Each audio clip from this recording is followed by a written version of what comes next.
notes during the speech, perhaps when he referred to Dorothy Day. Did you know who Dorothy Day is? I did, but I come out of a tradition that observes a lot of this, and I think you do as well. I would say the vast majority of the American people do not know who Dorothy Day was, and the fact that he mentioned her as one of the four examples of people that he admired was rather extraordinary unto itself. Dorothy Day died in 1980. She spent her entire life working amongst the poorest people in this country. She was a socialist. She organized workers to stand up against the wealthy and the powerful. And the fact that the Pope signaled her as one of the leaders that he admired tells us what his view is in terms of what we should be doing around the world in terms of income and wealth inequality and poverty and the need to fight for justice. And the fact that he put her in this pantheon with Dr. Martin Luther King Jr. and Abraham Lincoln and Thomas Merton. My colleague Chris Matthews was pointing out that Thomas Merton has been such an influential figure to those struggling against substance abuse and struggling to reform themselves. That these are four figures that he chose, yes.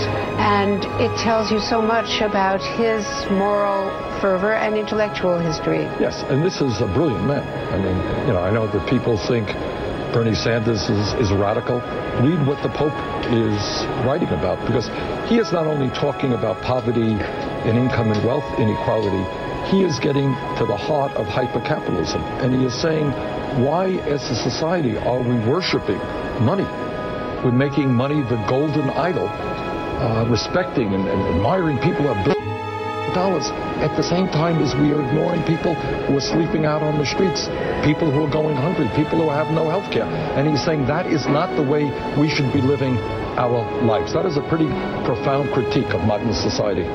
So at the same time as he spoke out so passionately about climate change, and he sees that not in political terms but in religious terms, right, that it's a sacred trust, yes, and spoke out about poverty and about refugees and the son of immigrants, and we're a country, a nation built on immigrants. He also spoke about the sanctity of human life. So there are things that he spoke about which you in the Senate are going to be wrestling with later today. Yes.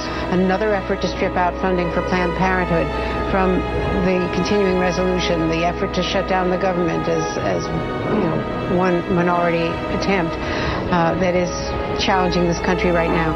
How do you and others in politics find ways to compromise and live up to the hope, the aspirations of this leader? Well, that is, in a sense, what he also talked about, the need for dialogue. Look, my views have been very clear for 25 years.